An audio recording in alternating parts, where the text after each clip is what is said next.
नमस्कार दोस्तों, जय माँ विंध्यवासिनी, जय माँ भारती, जय हिंद। आज मैं आप लोगों के सामने एक कॉमन सा टॉपिक लेकर के आया हूँ, war in a developing country like India. हम एक कुछ बेसिक चीज़ों से शुरुआत करेंगे कि वार कैसे शुरुआत होती है, वार का क्या क्या कॉस्ट होता है, एक नॉर्मल सिटीजन को वार के लिए क्या क्या प्रिपरेशन करके रखना चाहिए, और वार के कंडीशन में सिर्फ वार बॉर्डर पर ही होती है या उसके सिवा कुछ और भी कंडीशन होती है जो बाकी चीजें इफेक्ट करती है।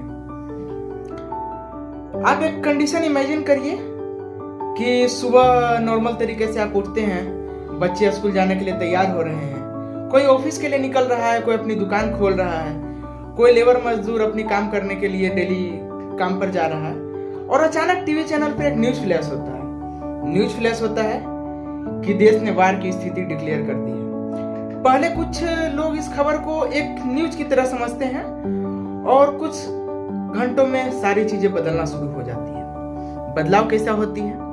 एटीएम के बाहर बहुत सारी लाइनें लगने लगती है, पेट्रोल पंप पर भीड़ बढ़ने लगता है, रोज लोग राशन की दुकानों के ऊपर लाइन लगाना चालू कर देते हैं, लोग राशन को स्टोर करना चालू कर देते हैं।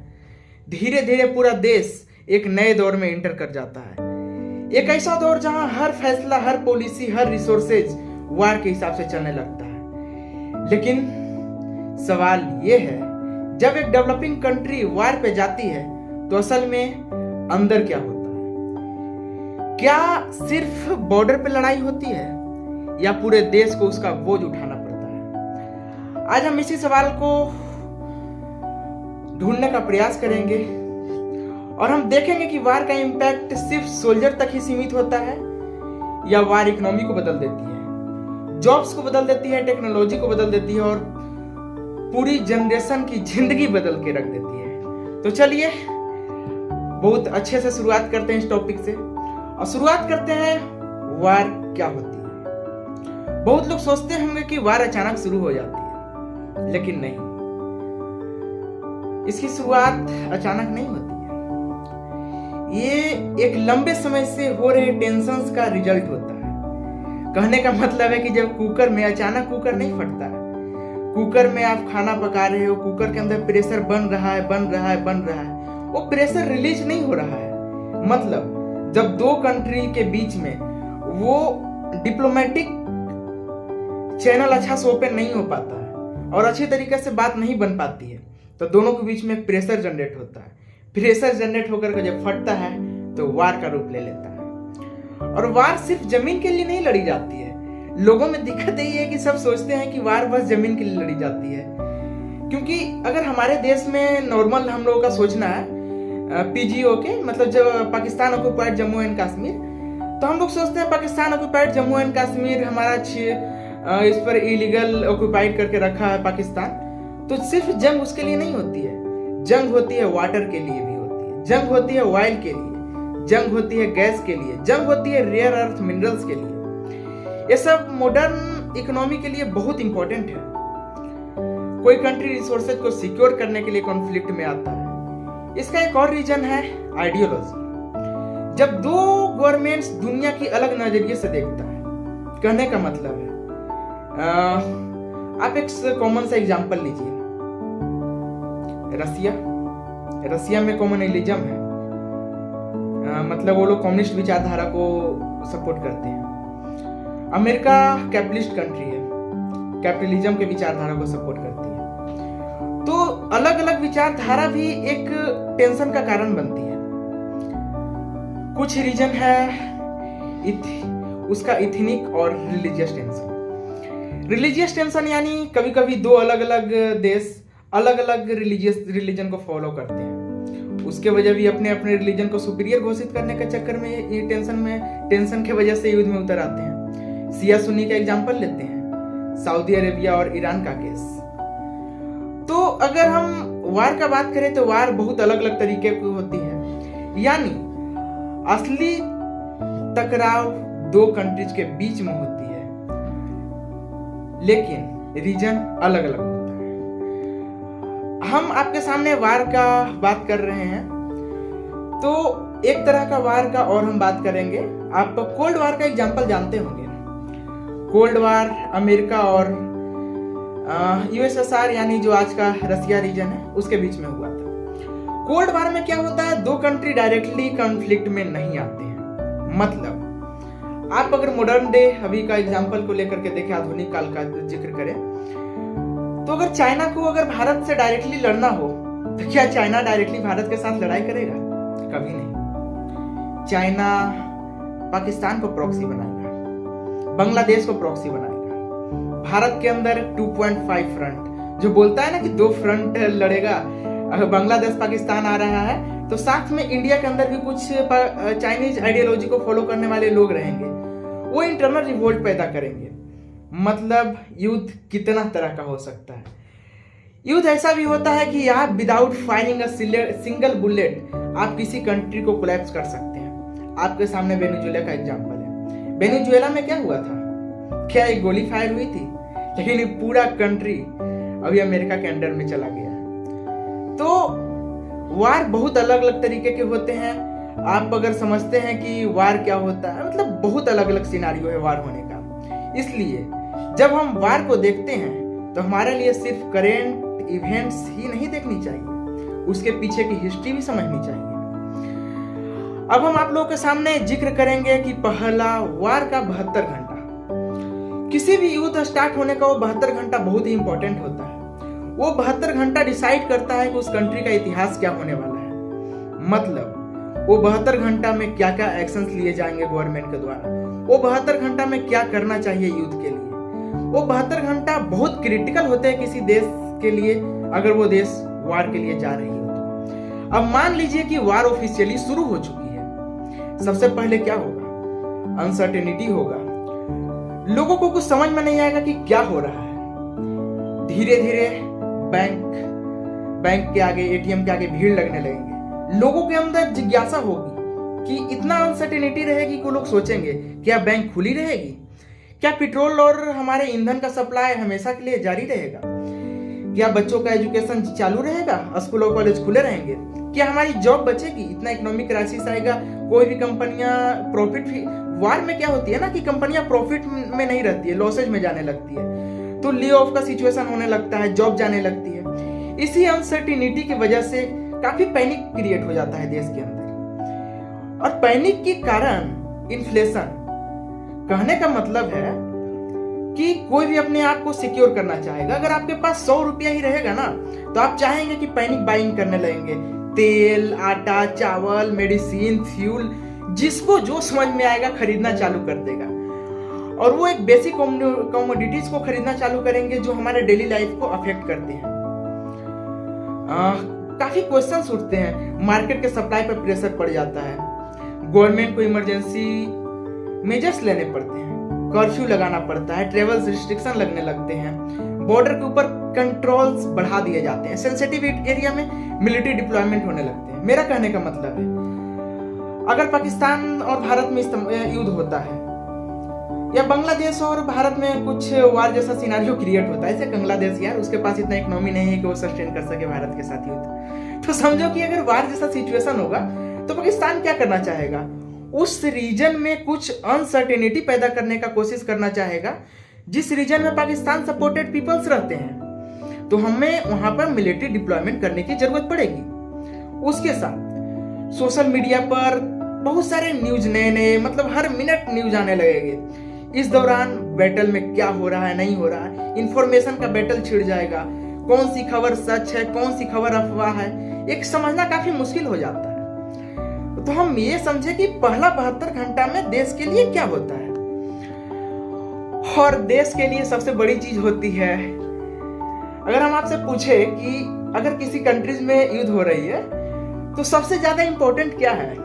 वेपन्स इंपॉर्टेंट है? नहीं। Army? No, not at all. Tanks? नहीं। इंफॉर्मेशन। इंफॉर्मेशन एक ऐसी वेपन है।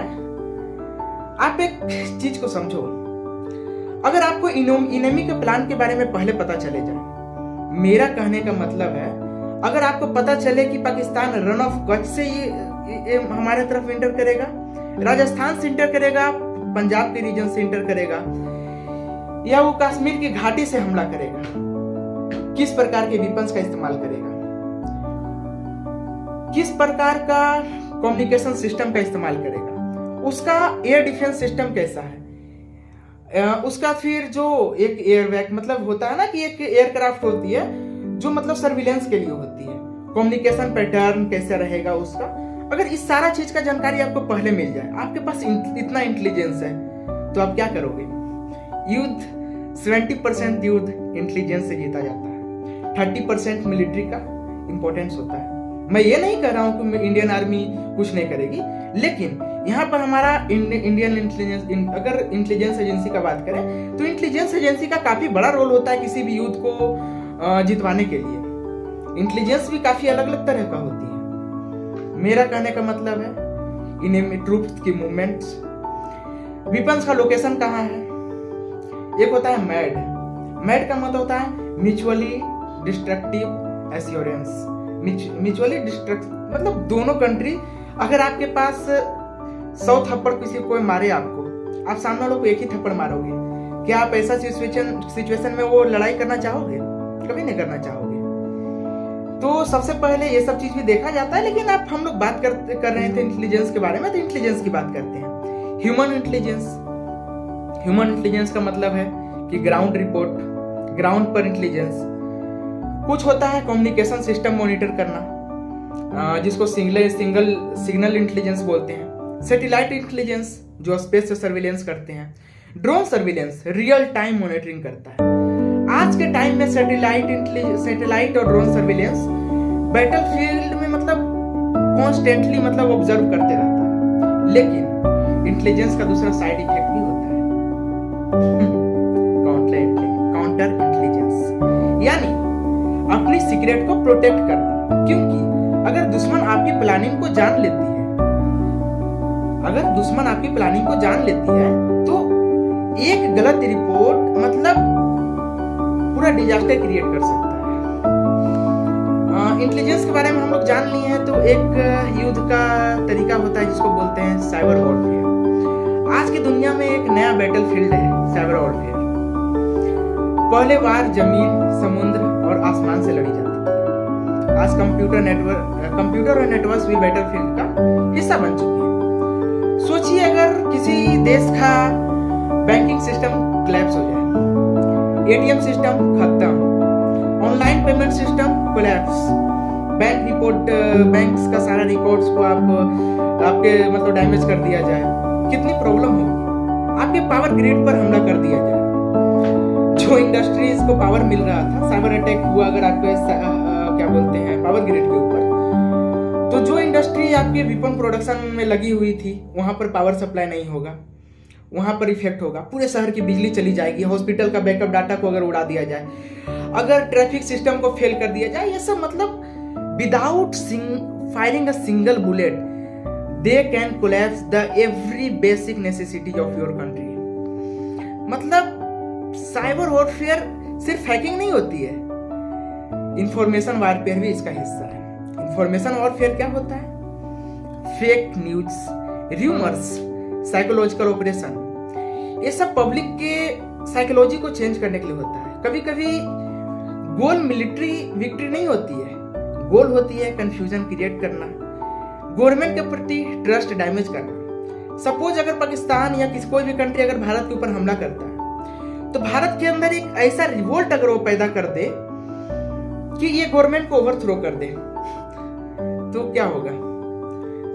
अगर गवर्नमेंट ही कोलैप्स कर जाएगा तो युद्ध का नेतृत्व कौन करेगा? समझ रहे हो मेरे बात को? आज मैंने आप लोगों को बस कुछ नॉर्मल सी चीजों के बारे में मैंने बताया कि वार का सिचुएशन कैसे क्रिएट होता है, वार किस टाइप का होता है, साइबर वॉरफेयर क्या होता है। ये बस एक इंट्रोडक्टरी वीडियो था, 14-15 मिनट का ये वीडियो है, लेकिन इसको हम डिटेल एनालिसिस करेंगे। 2 से 3 वीडियोज में पूरा सीरीज आएगा वॉर के बारे में, और मैं बाकी के वीडियोज में आपको बताऊंगा कि वार इकोनॉमी कैसे चलती है। एक नॉर्मल इकोनॉमी, एक वार इकोनॉमी में काफी डिफरेंस होता है। वार इकोनॉमी में फोकस रहता है काउंटर के ऊपर, प्रोटेक्शन के ऊपर।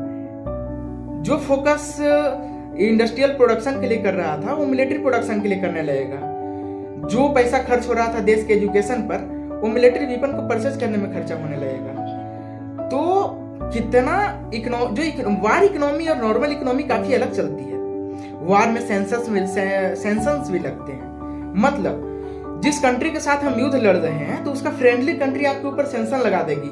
सेंसन्स क्या होगा, उस कंट्री के अंदर अगर आपका कैपिटल उस कंट्री के अंदर है उसको वो लोग फ्रीज कर देंगे, वो आपको सप्लाई बंद कर देंगे, परचेजिंग बंद कर देंगे, आपको अनएम्प्लॉयमेंट का कंडीशन आएगा, हेल्थ सिस्टम क्राइसिस होगा, एनर्जी क्राइसिस होगा, रिफ्यूजी क्राइसिस होगा, इंटरनल रिवोल्ट होगा। हम इसमें फिर FCRA के बारे में जानेंगे कि फॉरेन इन्फ्लुएंस क्या होता है। अगर विदेशी पैसा अगर आपके देश में उस एंटी नेशनल्स के हाथ में डाल दिया जाए तो क्या करेगा, देश को बर्बादी करेगा ना। फिर एक एंगल आता है न्यूक्लियर रिस्क के बारे में, साइबर वॉरफेयर के बारे में, फिर पोस्ट वार सिनेरियो होता है, रिकंस्ट्रक्शन के बारे में। फिर हम फाइनल कंक्लूजन करेंगे। तो एक लॉन्ग वीडियो होने वाला है और काफी इंटरेस्टिंग होने वाला है। तो आप लोग हमारे साथ जुड़े रहिए और एंजॉय करिए सीरीज को। और चलिए, धन्यवाद आप लोगों का इतना पेशेंस से हमें सुने, बहुत बहुत धन्यवाद। जय मां भारती, जय हिंद।